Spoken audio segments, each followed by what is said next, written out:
Troisième et dernière partie de Politicien, votre rendez-vous politique dont le numéro de ce jour est consacré à la Libye. Monsieur Mohamed Al-Sadiq m'a rejoint. Merci à vous qui détient véritablement la clé pour une sortie de crise en Libye. Quel rôle peut encore jouer la communauté internationale? Avant d'en parler, je vous propose d'écouter ce qu'en dit le journaliste Ben Aïch. Il est le directeur de la rédaction de New African. Les Nations Unies sont vraiment les seuls acteurs, évidemment avec l'aide de la France, de l'Angleterre, des États-Unis, pour pouvoir pousser le train de la paix et surtout imposer aux Libyens de retrouver le chemin de la négociation. Les Libyens, c'est vraiment les premiers concernés par ce conflit, cette crise. Sauf qu'il y a aujourd'hui des clans, une espèce de guerre entre les milices, entre aussi un irrédentisme régional. Certains penchent pour une solution fédérale de la Libye, et donc il y a des tiraillements en interne, et surtout il y a des enjeux de pouvoir, d'où cette difficulté de pouvoir rassembler et trouver un consensus. Aujourd'hui, on a une cartographie de ces 140 tribus et clans qui constituent la réalité libyenne, mais il est difficile de pouvoir trouver un socle commun dans un contexte instable. Monsieur Al-Sadiq, la situation est paradoxale. Les puissances occidentales et l'ONU vous demandent de vous unir, de vous retrouver pour parler dans le cadre d'une conférence nationale pour trouver des solutions à la question sécuritaire dans votre pays. Des analystes disent qu'au fond, la clé est dans les mains des mêmes occidentaux qui ont envahi votre pays en 2011. Que fait-on aujourd'hui, vous? Est-ce qu'il y a aujourd'hui dans votre pays des acteurs clés qui jouissent encore d'une forme d'autorité ou de légitimité qui pourraient prendre effectivement l'initiative de rassembler les Libyens et de trouver ensemble les solutions aux problèmes dont vous souffrez? Oui, mais pas comme les gens, comme ils vont réunis en Italie, sont représentants du milice, mais il y en a.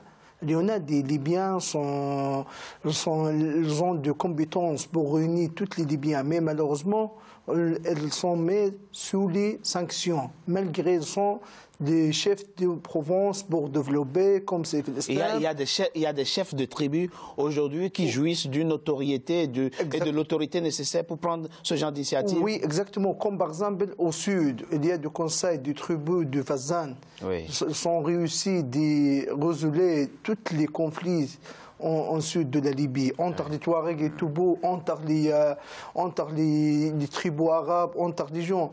Même ils ont popularité. Tous les Libyens ont confiance dans ce conseil. Et il y a certains aussi, il y a beaucoup de anciens politiciens sont à l'extérieur, certains sont au prison, les Libyens ils ont du confiance dans cette personnalité. Okay. Vous avez évoqué dans la première partie de notre émission le cas de Saïf al-Islam, le deuxième fils du guide libyen, qui pourrait être la solution. En quoi est-ce que Saïf al-Islam pourrait être aujourd'hui la solution? Lui, il a une étude, un projet perspective pour la Libye, pour l'avenir, la Libye pour demain. Tous les Libyens connaissent ce projet. Aujourd'hui, 90% de la Libye, il dit Saïf al-Islam, c'est Nelson Mandela de la Libye. Mais moi, personnellement, je vois plus que Nelson Mandela, parce que lui, selon lui, tous les actes armés inacceptables. Inacceptables dans toute la Libye, soit l'Est, Sud, Nord. Vous pensez que Saïf Islam jouit aujourd'hui de l'autorité, de la légitimité nécessaire pour prendre le flambeau de la reconstruction d'une nouvelle Libye? Des rassemblements populaires fréquemment en Libye qui sont occultés par les médias, où les gens sortent spontanément avec les drapeaux verts, les portraits de Kadhafi, les portraits de Saïf, et qui réclament le retour de Saïf al-Islam au pouvoir. Vous y croyez-vous? Je le vois, on les voit. Le 1er septembre dernier, à l'occasion de la fête El Fatah, vous avez des dizaines de milliers de Libyens qui sont sortis. Pour réclamer le retour de Seif Islam. Voilà, mais aucun média occidentaux ne traite de cette information. Même les nationalités, les nations, mais sur les médias sociaux, sur les réseaux sociaux. C'est pour ça que justement, la question c'est combien, vous parlez de 40% des Libyens, vous n'avez pas fait l'enquête, vous ne pouvez pas savoir. La question c'est, est-ce qu'effectivement les Libyens, dans leur grande majorité, se reconnaissent aujourd'hui en lui? La moitié de la population qui est en exil sont exilés parce qu'ils sont restés fidèles à Muammar Kadhafi. Déjà, la moitié. À l'intérieur, en Libye, je vous dis, il y a des rassemblements à Bani Walid. Vous avez le drapeau vert de la Jamaria qui flotte. De Agathe à Oubari. Ça veut dire quoi? Vous allez nous l'expliquer. Ça veut dire que ce qu'il faut comprendre, c'est que la nostalgie du père fait que fatalement, on porte l'estime sur le fils et l'espoir sur le fils. Quel échec pour la croisade de Sarkozy, on peut voir. Vous faites de l'ironie, c'est ça? C'est de l'ironie, bien sûr. Sarkozy avait fait tout ça pour détruire Kadhafi et son histoire même. Pour créer une utopie qui est la démocratie, délivrer le peuple. Aujourd'hui, on arrive à constater que mes deux amis qui discutent avec moi sont unanimes sur une chose. On regrette Kadhafi et on veut introniser le fils de Kadhafi. Donc BHL, sa démocratie, Sarkozy et sa croisade ont été un échec. Vous en pensez quoi? J'en tombe nu. Au départ, je croyais que le peuple libyen était sous une dictature et que... oui, mais c'est ce qu'on nous a expliqué de l'extérieur. Mais j'étais berné comme tout le monde. Aujourd'hui, je découvre, pas aujourd'hui, bon, ça fait quelque temps quand même que je l'ai découvert avec le livre de l'ancien président de l'Union africaine. Il y a un acteur de la communauté internationale. Il y a un acteur de la communauté, le seul acteur de la communauté internationale qui a une légitimité dans l'affaire libyenne, c'est l'Union africaine. Oui. L'Union africaine a dit non à l'intervention étrangère. Oui, elle a même fait son projet de solution africaine pour le problème. Il y a quand même un passé. Je rappelle quand même que Seif Islam a été condamné à la peine capitale. Heureusement, il n'a pas été exécuté. Et que par ailleurs, depuis juin 2011, la CPI, la Cour pénale internationale, a émis un mandat d'arrêt contre lui. Comment peut-il, dans ces conditions, redevenir... J'aurais bien voulu que la communauté... Quelle est la légitimité de la CPI quand vous voyez que Nicolas Sarkozy, sous l'impulsion de Bernard-Henri Lévy, sont responsables de la destruction d'un pays, de 50 000 Libyens sont morts depuis 2011. Vous avez le problème des migrants économiques. On tient à rappeler, et mon camarade l'a exprimé tout à l'heure, qu'il y avait 3 millions de Libyens qui travaillaient en Afrique. Ils n'étaient pas esclaves. Il n'y avait pas de traite négrière. Aujourd'hui, ces milices de Misrata, qui bénéficient du soutien tant de Paris, mais aussi de l'Italie, ce sont eux qui sont responsables de la traite négrière.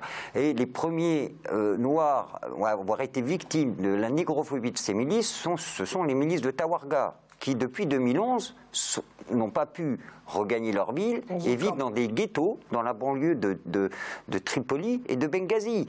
Voilà, donc... Qu'est-ce qui vous séduit dans le discours, ou du moins chez Seif Islam? Seif Islam, en fait, elle a un projet, tous les Libyens se connaissent, un projet pour développer la Libye, pour réconciliation de la Libye.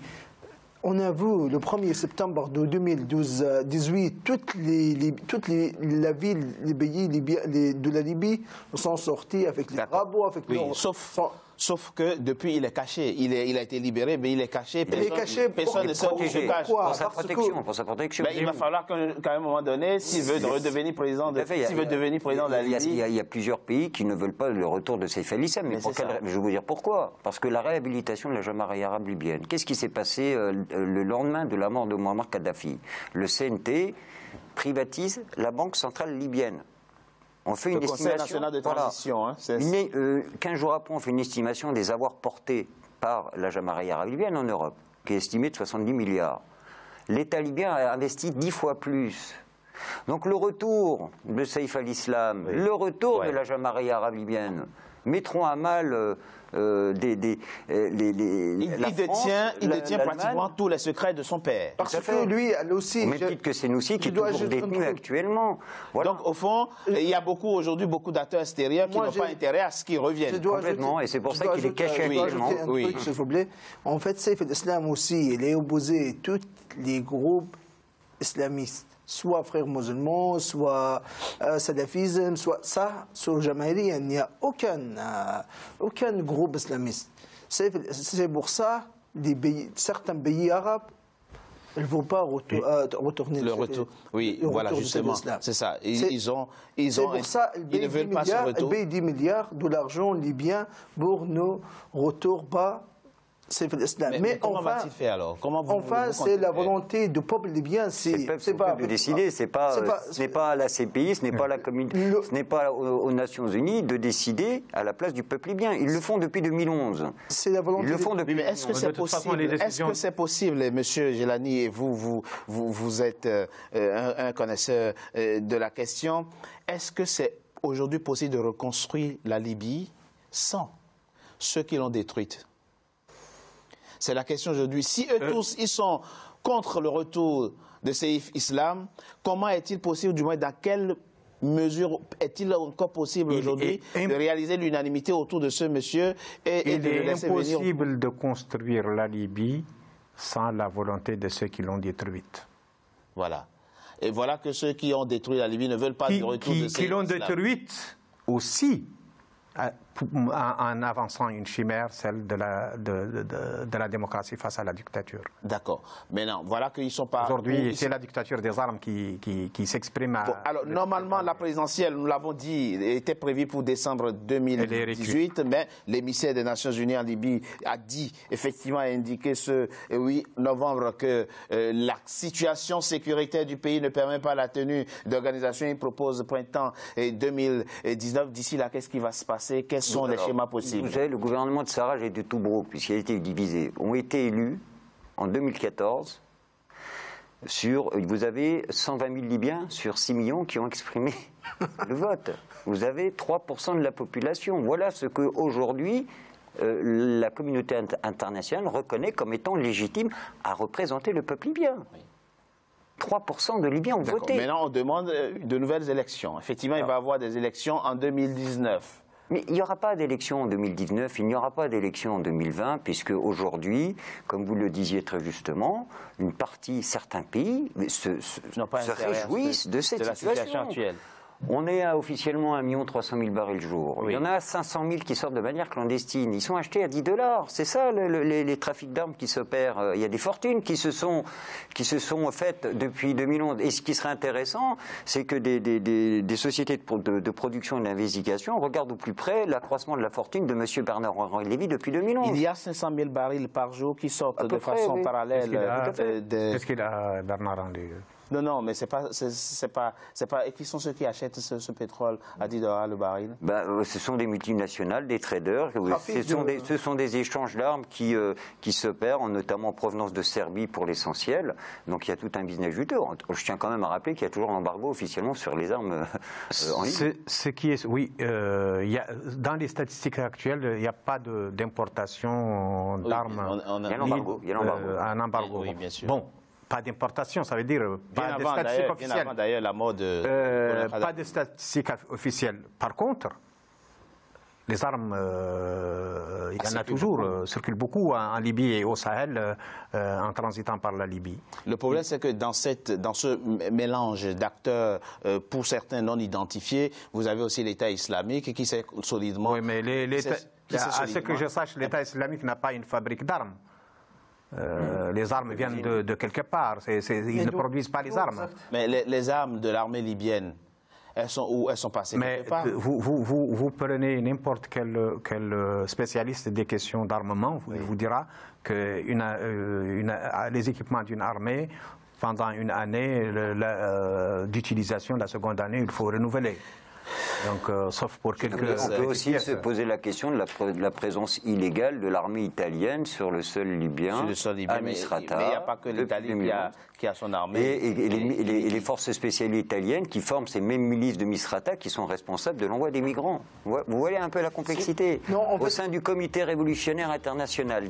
Double jour, les Italiens, en fait. Alors, je vous laisse le dernier, mais nous sommes malheureusement à la fin de notre émission. On n'a pas malheureusement assez de temps, mais on reviendra. Non, je voulais simplement ajouter que nous avons donné aux autorités compétentes, internationales et européennes, le nom des responsables d'envoi de migrants dès 2014.